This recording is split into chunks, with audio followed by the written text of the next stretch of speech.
bienvenue dans le monde magique de Rosie des Maras. Rosie est née il y a 124 ans et de ce fait, elle a aujourd'hui 17 ans. Comment ça, c'est pas logique? Ah, je vous ai pas dit. Rosie, elle est née de la rencontre entre une carotte magique et un brocoli.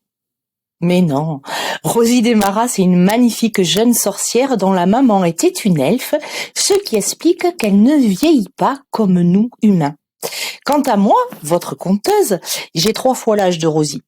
Enfin, 3 fois l'âge humain de Rosie. Parce que autrement, 124 ans fois 3, ça fait... Enfin, je suis vieille, mais faut pas pousser.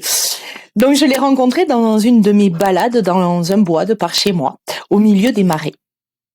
J'étais partie chercher des fleurs sauvages et des plantes pour créer mes petites potions et mes baumes. Enfin, j'hésitais, J'ai failli quand même assassiner mon mari, faut le savoir, avec de la ciguë blanche que j'avais pris pour des carottes sauvages.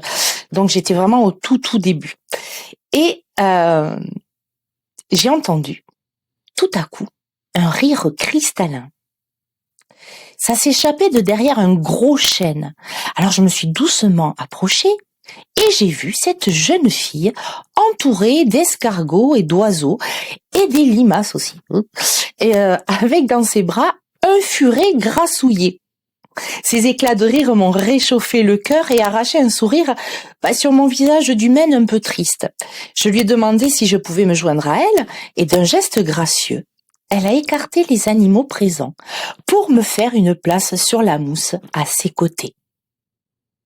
C'est ainsi que notre histoire a commencé il y a déjà longtemps pour moi, quelques semaines pour elle. Vous me connaissez, je suis Nan, sorcière apprentie, car il faut bien que vous le sachiez, tout ce que je vous partage, c'est Rosie des Maras qui me l'apprend. Cric-crac, l'histoire sort de mon sac. Il faisait chaud ce jour-là et j'avais décidé de faire une promenade au milieu des marais, près du petit bois, près de ma maison. J'allais sans but précis, mais comme toujours, les yeux en alerte, dans l'espoir de trouver une plante, une fleur, qui pourrait me servir dans mes baumes et mes élixirs, ou encore un morceau de bois qui pourrait m'inspirer une nouvelle création. Je me sentais un peu triste, comme bien souvent les grands quand ils ne croient plus aux fées et au monde magique. Et dans ma tête, une phrase tournait en boucle. Si seulement je trouvais la magie dans ma vie. Et c'est là que je l'ai entendue. Alors oui, j'avoue, depuis longtemps maintenant, je suis l'apprentie de Rosie des Maras, elle-même apprentie de son père, le grand Orlosson, sorcier du royaume d'Ulman, l'entre-deux-mondes. Rosie et moi, nous nous retrouvons aux abords de la forêt magique, chez elle, lieu de notre premier échange. Je n'étais alors qu'une jeune femme en quête de sens. Je marchais dans la vie de façon automatique, comme on l'attendait de moi. Mais je sentais au fond de moi qu'un destin plus fort, plus riche de magie attendait patiemment que je prenne le bon chemin. Ce fut un jour incroyable durant lequel le soleil et la pluie chahutaient ensemble et j'ai entendu sa voix et son rire cristallin. Adossée à un arbre sur un tapis de mousse, elle savait qu'une visite allait arriver. Les animaux de la forêt l'avaient poussée à aller un peu plus loin dans les profondeurs du sous-bois, ce qui n'arrivait que très rarement. Je me suis assise à côté d'elle lorsqu'elle m'a fait un signe pour m'installer et nous avons fait connaissance. Nan, je t'attends depuis si longtemps. Qu'est-ce qui t'a donc retenu? Tu m'attendais? Je ne comprends pas. Je passais ici par hasard pour une promenade de réflexion comme j'en fais bien souvent. Dans un grand éclat de rire, Rosie me dit « Mais enfin, Nan, le hasard n'existe pas. La preuve, c'est bien que je t'attendais. » Oui, logique. Mais pourquoi m'attendait-elle? Il semble que pour une humaine, tu sois plus vieille que moi et on dirait une enfant. Tu es perdue, tu pars dans tous les sens, tu attaques 1000 choses à la fois et tu ne termines rien.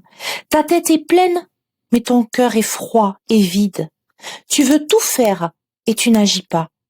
Tu vois, tu entends, tu sens des choses, mais tu les refuses. Je suis là pour te guider, pour t'accompagner sur ton chemin. Comment cette enfant pouvait-elle m'accompagner et surtout me guider? Eh bien, sous ses airs de jeune demoiselle, Rosie Desmarais avait 124 ans humains.